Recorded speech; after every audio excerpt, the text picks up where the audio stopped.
Hello, I am Susan Hart with Mommy High Five, and this is the Inspiring Moms podcast. Our guest today is Callie Smith. She was a decorated high school and college tennis player and now has turned pro pickleball. She is a 10 times Professional Pickleball Association PPA Tour champion, the 2021 US Open champion, and has been rated in the top 5 women in the world every year since going pro in 2019. She has had many other wins and awards and is the wife and mother of 2 children. Welcome, Callie.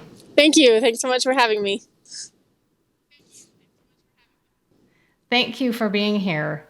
Can you tell us a little bit about why you chose to switch to pickleball instead of tennis, how you got started? Yeah, so I was coaching tennis, playing and coaching tennis, and there were these people next to me that were playing this obnoxious sport, or so I thought at the time. And I came home and I was venting to my husband about how they were taking over my tennis courts that I was using, and I just couldn't even stand to watch it because tennis is like, oh, it looks so pretty, we're all about the technique and the strokes, and it just drove me crazy, everything about it. And so I was like, I will never play pickleball, and it shouldn't even exist. And then literally the next day, his grandpa, he came over to me and was like, hey, Callie, my grandpa wants to play a pickleball tournament with you. And I said, haha, very funny. Thought he was totally joking, right? Just to give me a hard time about my bench session. And he goes, no, I'm serious. He just called me. So I was like, oh my gosh, okay. So couldn't turn him down. He's awesome. His name's George Snell. And went and played a tournament with him and was introduced to some amazing people. Still wasn't quite on board with it until I got beat by, I thought they were older, but they're not as old as I thought they were. So some 50-ish year olds. And me and my husband both got beat by them. And I thought there's no way we just lost. We're college athletes. We're super in shape. There's no way we just lost to these people. And we never wanted to lose again. So that kind of stimulated just my drive for the game and to get better and actually learn how to play pickleball. So that's where it all started. And now you love it, I am guessing. And now I love it. Yeah, I've been hooked ever since. Was introduced to some of my best friends, and first kind of became a hobby, just something I did for fun. And I was pregnant with my second at the time when I found it as well. So it was something to do to stay active while I was pregnant. And then it became a love and a passion. I played my first pro tournament in 2019, the Tournament of Champions in Brigham City in August of 2019. 2019. And then I thought, for not really practicing that much, just kind of playing every once in a while, I feel like I can hang with some of the best. If I actually put some time into it, I think I could be one of the best. So talked to my husband, Kyle, about it, and he goes, yeah, let's go for it. And so we did. And here we are, 5 years later, still playing. That's fantastic. I know that you are doing a lot of traveling, a lot of training, a lot of competing. How do you balance your time with your family and all of the other things that you're doing? Well, for us, it's really hard to balance everything. We just do our best, obviously. Just try out everything's just taking one day at a time to figure it all out. Some days we'll be planning it sometimes 10:30, 11 p.m. at night. And it's like, okay, we've got to sit down and get our week planned or get our month planned. We currently have an entire year planned out. So obviously things come and go and change, but we try to have, that's with clinics, that's with coaching, that's with tournaments and the travel. So we just, when I'm home, the off weeks that I am home, we really try to make it about the kids and about family time.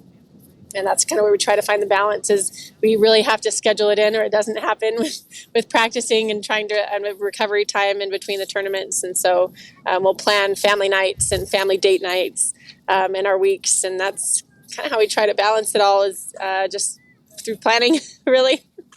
And we had tried to make it fun. And when we're not doing pickleball, it's family time, or we quickly try to get our errands done or whatever else we have going on, and then say, okay, everything away, phones away, now it's kid time, or now it's date night, or so we just try to, whatever we're involved in at that point, that's what we're going to give our whole 100% of everything towards, and then pickleball tomorrow or whatever is scheduled for the next day. I think that's great. And probably a lot of us could take that advice and focus on what we're doing in the moment. Tell me about how parenting has changed your outlook. I know that you were a parent already when you became a professional pickleball player, but how has parenting changed your life and your outlook on life? It's made my life so much better. When I was pregnant with my daughter, my first one, I wasn't ready to have a child. So I'd gone from like working out 5 to 6 hours a day, playing tennis, just finished college. And so I was in that mindset too. Now all of a sudden I was so tired, I couldn't do anything. And so it was a huge shift from just life. I'm like, oh my gosh, I'm just not ready to have a baby. I'm not ready for this.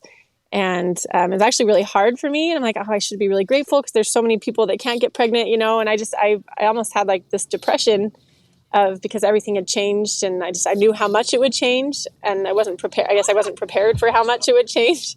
As you hear all the stories from other moms, or like horror stories and the good stories, but it's like, oh my gosh, I'm not ready for that mentally. And then I ended up having to have a C-section, and I had the baby blues after, which I didn't know. And anyways, so it's just kind of a hard transition for me at that point. But I would say 6 months, when my daughter Camber turned about 6 months old, I remember the thought came to me was I was meant to do this. I was meant to be a mom. And I think that's kind of when the postpartum left, and I was kind of starting to feel back to myself a little bit. I remember thinking, gosh, I just love being a mom. And ever since that one pinpoint of time, was like, oh my heck, I'm like, this is just the best thing ever. So they became my life. They are my life. I'm like, pickleball is great, but I mean, if I had to choose between one or the other, it's my family, and it's all 100% all the way. So what I do in pickleball, I still do for my family. Just help take care of them. Try to help them live their dreams. This is something you can do. Whatever you want to do, go for it. Make the goals and live up to your dreams. And whatever you dream, you can succeed at if you want to work hard at it. And so. I think I just do everything for them. So like, obviously it helps me too, because it is my dream as well, but they are more of my dream and have become my dream that I work towards. And so sometimes kind of going back to the balancing with that balance, sometimes you feel like you're a failure at things, or you don't have as much time to do things, or like I've missed out on 9 of 9 teeth that my daughter's lost. So I had to watch it over FaceTime or something, and then I'll get off the phone and I'll think, oh my gosh, I'm a horrible mom, starts like the waterworks come, and like, okay, no, like I'm doing my best. It's okay. Just the little things I think matter. Like just, okay, I was like there for FaceTime. Like at least she knows I'm still involved, So I think the balancing is really hard, but at the same time, I know that they know that I love them. And that's my biggest thing is, do you know that you love me, or how can I be a better mom for you, or what do you need? Just trying to be there for them. And so they've just changed my whole world and my whole life. And just everything I do is for them. And I just want them to be happy and to succeed, and it's to be as happy as I am being their mom. So it's just changed everything. Everything I do is now about them. And even though it's a little bit for me, me too, but they're all I think about every day, even when I'm on the courts. So my daughter and my son both drew me a picture of me playing pickleball and me winning, and it's on my fridge, and I want to go get it laminated to put in my bag. But every time I go out to a tournament, I think this is for you guys. This is dedicated to you guys, my family. So they're my real dream. Great. What do you hope they're learning from your journey? So I said it a little bit, just that if you set your mind to something and you work hard at it, right? Just dreams don't just come to you. You have to set goals and work hard at it, and then you can succeed in them. But I think that's the biggest thing is in life. I don't know. For me, a lot of times people are like, oh, it's really hard to get into this, or you might have a hard time breaking into that line of work or breaking in through there. And to me, it was like, well, why? Like, if I really want it, why couldn't I, do it? And I think with pickleball, it really helped me to realize, that's actually possible. And I want my kids and anyone to know that, if you really want something, go after it and go do it. And just don't let anybody not stand in your way necessarily, but don't let anyone talk you out of it. If you really want, I believe that if you really want something then you can achieve it. So if you're willing to work hard enough for it.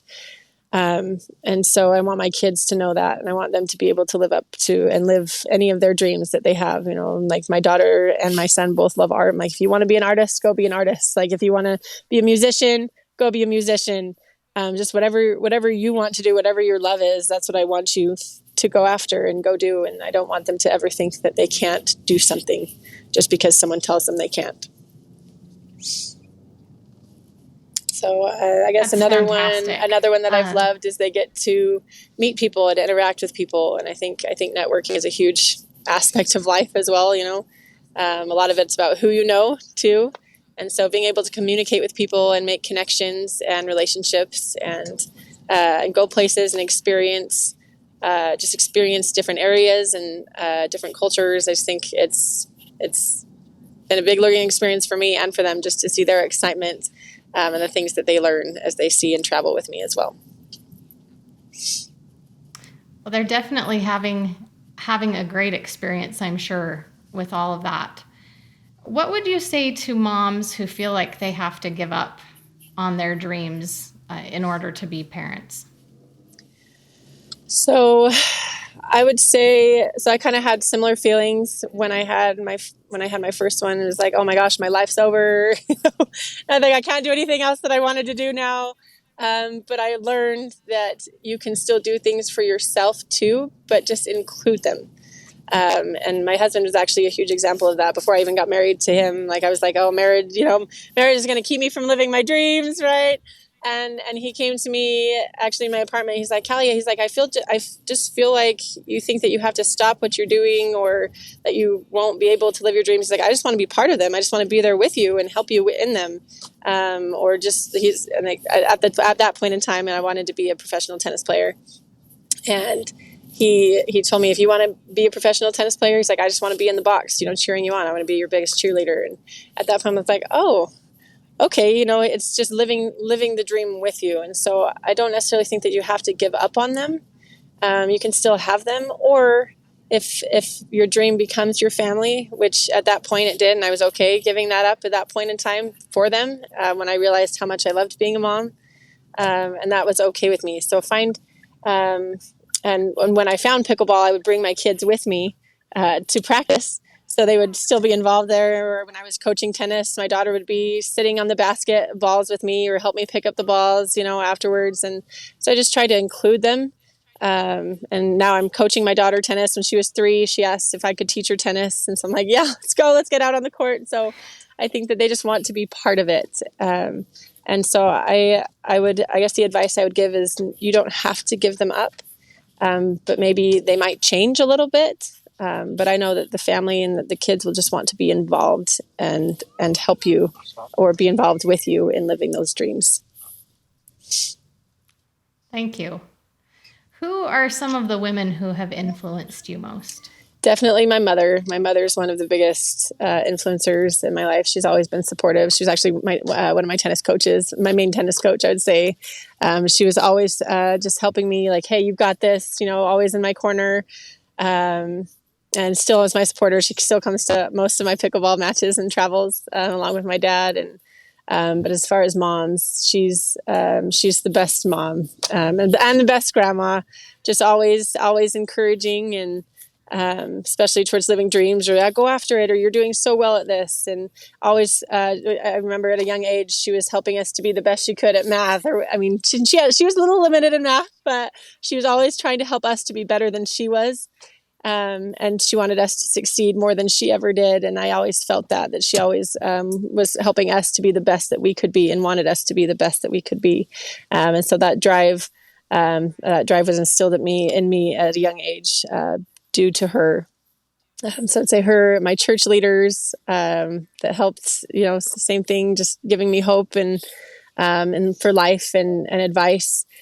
Growing up, and just the things that they've shared, other moms who've shared their stories with me, and just kind of helping me to be prepared for the ups and downs. And honestly, every woman that I have met in my life up to this point has helped me in some way, whether it's just giving me a hug or an encouraging word or a smile on the street. Just I think women have these spirits that are very empowering and that can help people, even if they think that they're not helping. But just small smiles or like a hug or just, hey, you're doing awesome, hang in there. Like those things have been honestly the most uplifting. Some of the most uplifting times when I've needed them the most is just kind words or just love to a stranger even.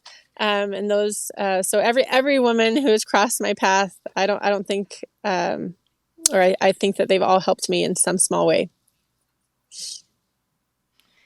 As you have risen to be an elite female athlete, what are some things you've learned about yourself? So I would say one of the biggest things is I've learned that I've been able to push through barriers and push through hard things, that I can do hard things and am capable of doing difficult things. Sometimes I'll be running on an hour of sleep and just be able to do so many things. And I've had people like, how are you able to do what you're doing? And honestly, sometimes I don't know. Sometimes I attribute that to God, and I'm like, He just helps me out in so many ways. When I fail at things, He helps me fill in the rest. And it's so I would say that's the biggest thing I've learned, is that I can do hard things. Another one I've learned about myself is that I'm human. I've always strived for perfection, and I know I'll never reach perfectionism in this life, but at least I'm trying to be there. And I realize how short I fall of that oftentimes, and how much I need others in my life to help me. I think sometimes we like to rely on ourselves for everything and not allow people to help us, or, oh, I've got this, And so one thing I've learned about myself is that I was one of those people, and I've had to step down from that a little bit and like, yeah, I need help, allow people to help. Either people or God or, whoever, but that we can't do everything on our own. We do need help, and it's okay to let people help you. So I've learned that about myself as well. And I guess I've pushed past barriers or reached goals that I didn't at first think were possible, and they've helped me to realize that they are.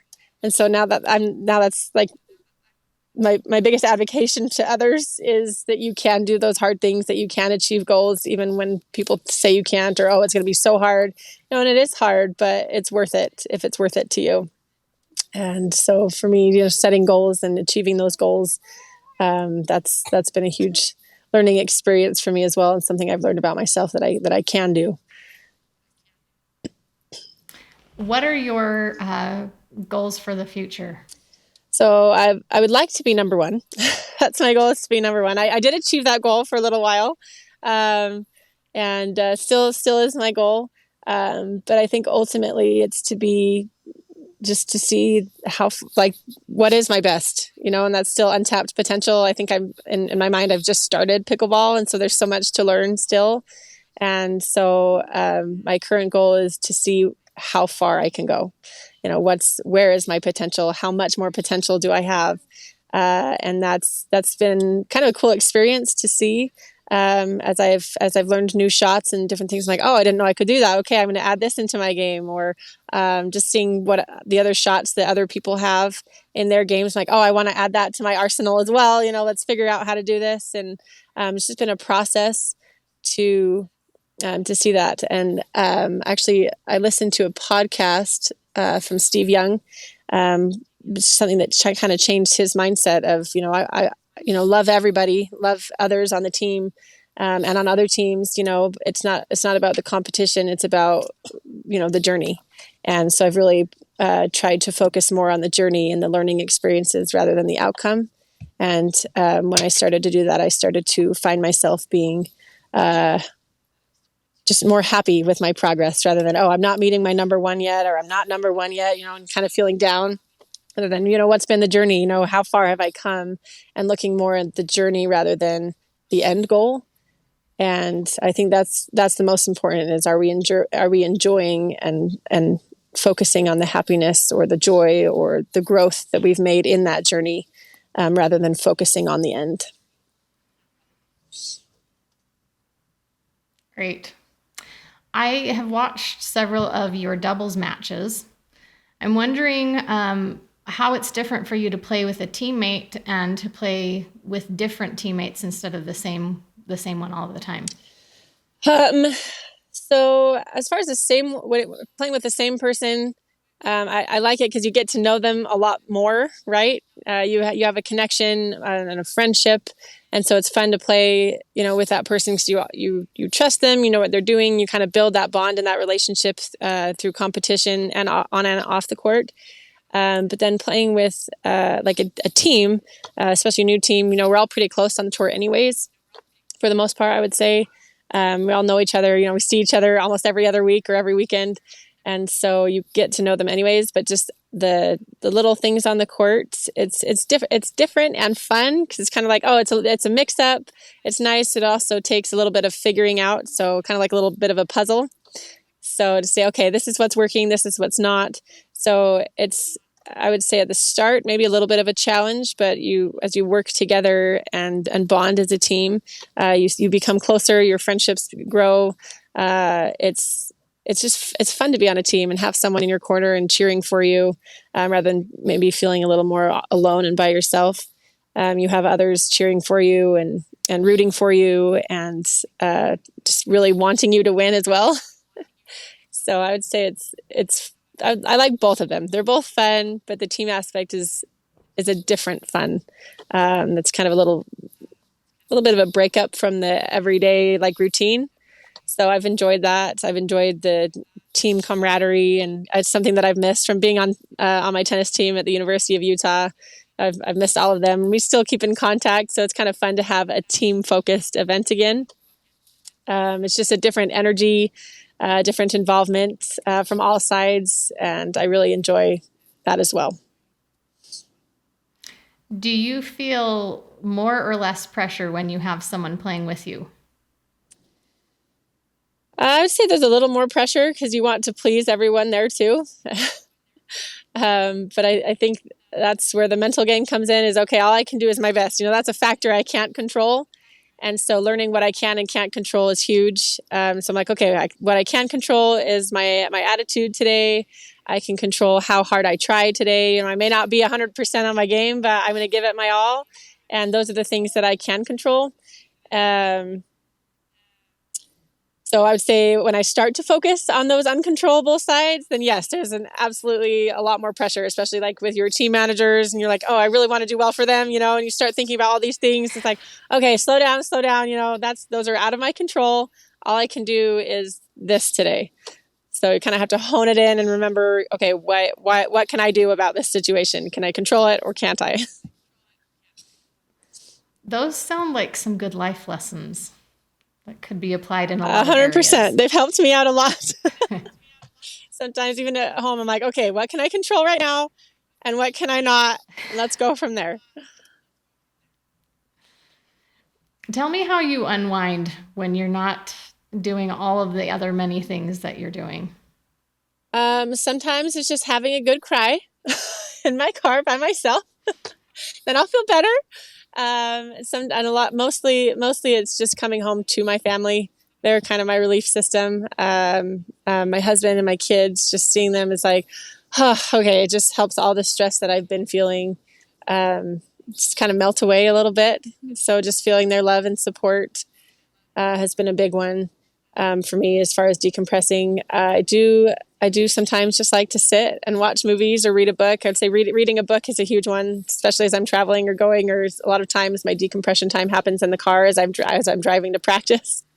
So I get 15 to 20 minutes of me time where I'll read a book or my scriptures or listen to a talk or a podcast that just either uplifts me or helps me shift my mindset from, okay, I'm so stressed, or this is what's going on, and okay, this is what I could be doing, or how can I change my perspective? And I think a lot of times when I get so focused on myself and my feelings, or, oh, like I'm having a hard time right now, or having a hard time today, or all the stresses kind of build up a little bit, which that happens to everyone.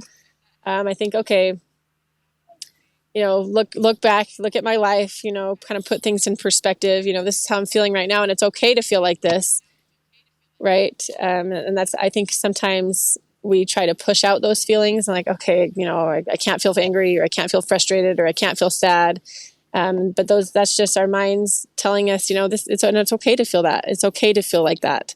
And I think in a society, we've been told, or society tells us, we can't cry, we can't do those things, but it's okay. It's a reality. And I think we all face it. So instead of like shoving it down until we break down later, and it's even bigger, like allow ourselves to feel those feelings for a second.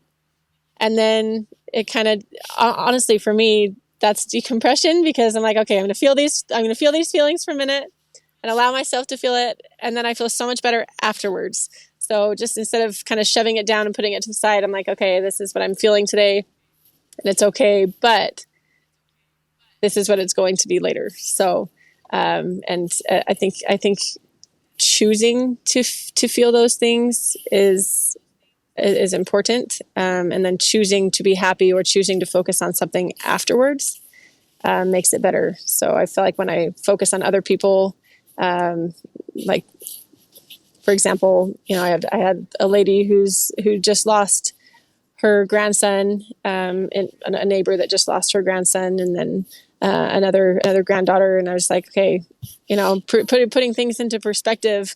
I'm not there, and I'm sure I'm crying about, my life is, I'm overworked, I'm like, things could be so much worse, so who can I focus on that's maybe having a harder time than me? And so I guess serving other people, even if it's not convenient at times, I find that it makes me feel better in those moments. And so actually helping other people helps me to decompress as well.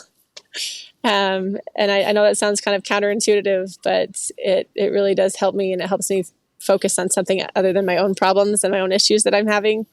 And then I feel better. So as weird as that sounds, it works. That sounds like a really healthy thing for us to be doing, and to be teaching our children, to allow ourselves to feel that emotion and then release it and go focus on someone else. I think that's a wonderful, wonderful way to decompress and release and allow yourself to feel feelings in a healthy way. What is the importance of nutrition and exercise in your training, and how are you teaching that to your kids as well? So I think for me, I've always had I've always tried to be very nutritious in the things I eat, and conscientious of those things that I put into my body. And I've tried to teach them as well. I teach them that sugar is okay to eat, but, small quantities, because it can make you sick. And they've all experienced that, where they've had too much and it's made them sick. And, but I don't think that putting labels on this is good, this is bad, but maybe this is more nutrient dense, right? Or this has better things, more vitamins, more minerals that help you more than this food, right? And just kind of allowing like fruit or vegetable at every meal. If they don't like something, at least try it. And then if they don't like it, we can put something else on the table, whether it's a fruit or vegetable that they do like. And they've been pretty good about that. Occasionally they obviously won't eat things, but I'm like, as long as you try it, try to just taste it. And if you don't like it, then I'm okay with getting something different. But for me, it helps me feel better. It helps me perform better. It helps with healing and just the way I feel and perform on the court. And that's, since I was in high school, has kind of been a big part in my life. I don't really drink soda very often. I don't. So with my family, anytime we go to restaurants, I'm like, okay, they're like, oh, we want root beer, we want this. And I'm like, we can get it occasionally. But for the most part, we get water. And now just kind of seeing them, like my daughter will just have a couple bites of cake. She's like, oh, I'm full. She's like, I'm done. So whereas for me, sometimes like in the past, I would just like, even though it's full, I'd be like, oh, this is so good. So I'd still eat it. So she's like teaching me and helping, and reminds me now. I'm like, Yeah, when I'm full, stop eating, listen to my body. What is my body telling me? Am I full? Am I hungry? Am I thirsty? Do I want it? Do I really want this sugar? And just, I think that's the biggest thing, is listening to what your body's telling you that it needs. And my kids have been great teachers actually for me in that. We're like, okay, I'm full. I'm done. So even if it's like they have a huge plate of ice cream in front of them and they have like 2 bites and she's like, oh, I'm done. I'm like, whoa, like that is some serious self-control right there. But I think it's great to have some sweets every once in a while. I would say I'm a chocoholic. I love chocolate. So, but I do, fruits and vegetables, proteins, and I try to make that in my home as well. Not a lot of fast foods or fatty foods in our diets, other than kind of more the healthy fats. And just because I know that your body feels better and your body will thank you later down the road. Great. I have seen on your social media a lot of reels and videos about exercise and your routine, and some of your matches. And we sure appreciate you being on today. I'm hoping you can leave us with some ways that we can follow you, and any other wisdom you have for us. So you can follow me a couple different ways. If you want to search the internet, you can look up calliesmithpb.com. So like Callie Smith Pickleball, calliesmithpb.com. That actually will show you all the different ways you can follow me, my Instagram, my Facebook. But if you just have Instagram or Facebook, it's Callie Jo Smith _pickleball. So you can find me there. And I'll do nutrition tips and I'll do things that I eat. Like you mentioned, I'll have my workout videos and pickleball tip videos on there as well. So it's just been fun for me to share my journey with other people. And I don't know, I guess because I've learned from other amazing women, I kind of want to share. I want to share that as well with other people who can maybe benefit from the things that I've experienced, and hope that can help anyone out there who wants to get better or improve or just try something new. So I will always encourage anything of that sort, of trying something new or trying to become the best version of you that you can be. So. Well, thank you so much. We will have links to Callie's social media accounts in the video description. Thanks for joining us today, and enjoy the rest of your day. Thanks for having me. Thanks for tuning in to this episode of Inspiring Moms. If you or someone you know is interested in being featured as an inspiring mom, please contact us at inspiringmoms@mommyhighfive.com.